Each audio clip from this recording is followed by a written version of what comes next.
인천의 어느 바닷가, 사람이 물에 빠졌다는 제보가 들어온다. 현장에 도착한 구조사는 로프를 타고 바다에 뛰어드는데 잡아!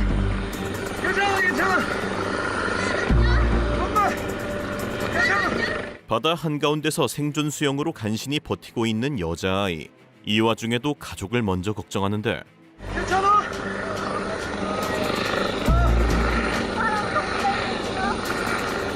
저기 있어! 아이를 안심시키는 구조사. 그런데 그때 멀리서 또 다른 남자가 구조 신호를 보내온다. 괜찮으세요? 뭐 잡고 있을 거 있으세요? 다행히 무언가를 잡고 물에 떠 있는 듯한데 그대로 침착하게 튜브를 펼쳐 남자에게 건넨다. 그렇게 순식간에 두 사람을 구해낸 영웅은 구조를 계속하는데 다른 쪽에서는 여자 3명이 플라스틱 통 하나로 버티고 있다. 구조사는 그대로 헤엄쳐서 다가가기 시작. 침착하게 대형 튜브를 펼쳐 물에 띄운 뒤 침착하세요. 괜찮아요. 올려드릴게요. 천천히. 이들은 갯벌에 들어갔다가 갑작스런 밀물 때문에 고립된 사람들이었는데 다행히 이 기적의 영웅 덕분에 모두 무사히 구조되게 된다. 사실 이러한 갯벌 사고는 생각보다 빈번하게 일어나기 때문에 무엇보다 밀물 썰물 빠지는 시간을 정확하게 체크, 그보다 최소 1시간 전에 미리 활동을 마무리하는 게 중요한데 그런데 만약 이미 이렇게 물에 빠진 경우라면 반드시 기억해야 할 것이 바로 생존 수영. 생존 수영은 말 그대로 생존을 위한 수영으로 물에 빠졌을 때 체력을 최대한 아껴 구조를 기다리는 기술인데 방법은 정말 간단하다. 먼저 양팔을 머리 위로 올리고 숨을 들이마신 뒤 팔을 벌려 대자로 눕고 턱을 들어 하늘을 바라보면 끝. 그 뒤에는 그냥 몸에 힘을 빼고 천천히 호흡하면 되는데 이때 숨을 너무 깊게 내쉬는 것보다는 숨이 70% 정도를 유지하도록 하는 것이 포인트. 그런데 만약 이런 생존 수영도 어려운 사람이라면 아예 이런 팔찌를 차고 가는 게 좋은데 물에 빠지는 순간 버튼만 딸깍하면 팔찌가 풍선처럼 빠르게 부풀어 올라 목숨을 구해준다. 팔에 차고 있어서 활동에도 방해가 없고 어린아이부터 성인까지 모두 사용이 가능하니 관심이 있는 사람은 지금 화면에 떠 있는 것을 참고하도록 하고 이어서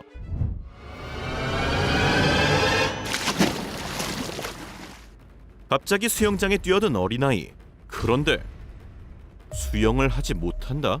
몇 번 허우적대는가 싶더니 몸이 점점 늘어지기 시작. 심지어 주변에 자전거를 타고 지나가는 행인도 이런 상황을 전혀 눈치채지 못한다. 그렇게 아이의 생명이 점점 위태로워지는 순간 갑자기 수영장에 뛰어드는 한 남자. 아이를 물에서 건져낸 뒤 바로 심폐소생술을 하여 아이를 구해내게 된다. 이 사건은 이웃집 남자가 우연히 아이를 발견하고 구한 사건으로 무엇보다 구조 후 신속히 CPR을 진행한 것이 신의 한 수였다고 평가받고 있는데 그러나 현실에서 우리 가족이 쓰러졌을 때 이런 영웅이 옆에 있을 확률은 거의 로또급이기에 이 영상을 보고 있는 당신이 직접 기억하고 있는 게 가장 중요하다. 먼저 쓰러진 사람을 보자마자 119에 신고를 한 뒤 바로 CPR을 시작하면 되는데 젖꼭지 중앙을 양 손목꿈치로 1분에 120회, 즉 1초에 2번씩 빠르게 눌러주면 된다. 이때 상체 무게를 이용해 생각보다 확실하게 누르는 게 포인트로 119가 도착할 때까지 절대 멈추면 안 된다고.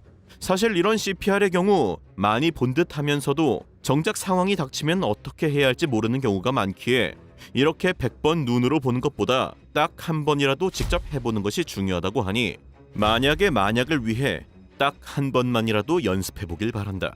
그리고 서울의 5호선 지하철 안, 흰색 모자를 쓴 남자가 가방에서 무언가를 주섬주섬 꺼내더니 갑자기 노란색 액체를 바닥에 뿌린다. 순식간에 아수라장이 되는 지하철. 도망가던 사람들은 넘어지기까지 하는데 남자는 그대로 유유히 걸어가더니 불을 지른다. 불은 휘발유를 타고 순식간에 퍼지기 시작. 단 몇 초 만에 열차는 시꺼먼 연기로 가득 차게 된다. 옆칸에 있던 승객들은 비명을 지르며 달려오는 사람들을 보며 같이 달아나기 시작하지만 결국 연기는 대피한 승객들이 모여있던 마지막 칸까지 가득 차게 되는데 대참사를 앞둔 절망적인 상황 속 기적적으로 멈춰서는 지하철.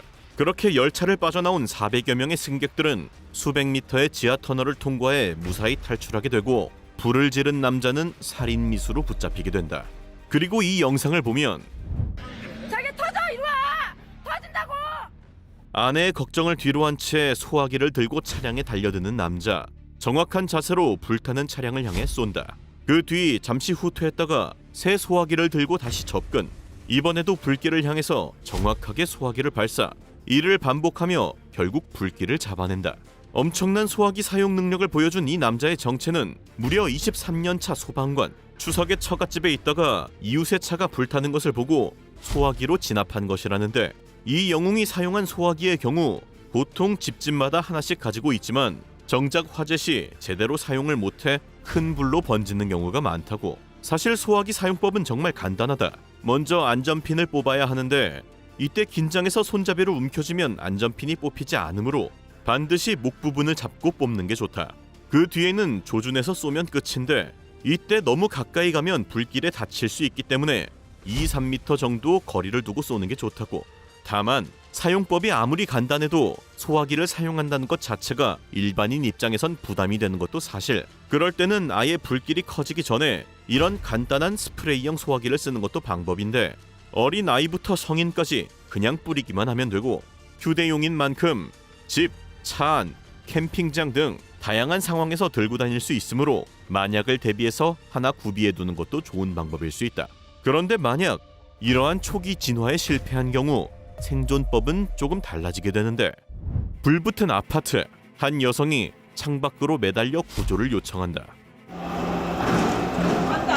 안돼. 조금 이따 기다려. 건너편 동 주민들은 소리를 지르며 여성을 붙잡아 두는데, 그러나 검은 연기는 점점 더 거세게 뿜어져 나오고 이젠 더 이상 버틸 수 없는 상황. 그 순간 사다리차가 등장했고 여성은 안전판을 타고 내려와 무사히 구조된다.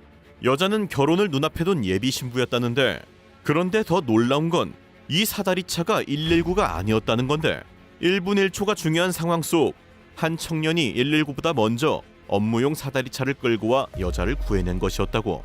물론 이것은 말 그대로 기적 같은 경우로, 만약 내가 있는 곳에 불이 나는 것을 알게 된다면 아무것도 챙기지 말고 무조건 1초라도 빨리 건물 밖으로 대피하는 게 우선이다. 당연히 절대 엘리베이터는 안 되고 계단을 통해 내려가야 하는데, 만약 불길이 이미 문 밖을 집어삼켜 탈출이 어려운 경우라면 바로 존버 모드를 준비. 옷이나 수건을 물에 적셔서 문틈을 막아 연기가 들어오지 않도록 하고, 불길이 닿지 않는 쪽 베란다나 창가로 가 최대한 버티며 구조 요청을 보내야 한다고. 사고는 언제 누구에게나 닥칠 수 있다. 중요한 것은 그 사고에서 어떻게 대처하느냐인데, 오늘처럼 영상으로라도 생존 지식을 한번 봐두면 이것이 진짜 위기 상황에서 생과 사를 가를 수도 있다. 부디 오늘 영상이 언젠가 당신과 가족의 목숨을 구할 기적의 영상이 되길 바라면서, 사랑하는 사람들에게도 영상을 공유하여 그들의 목숨도 구해주길 바란다.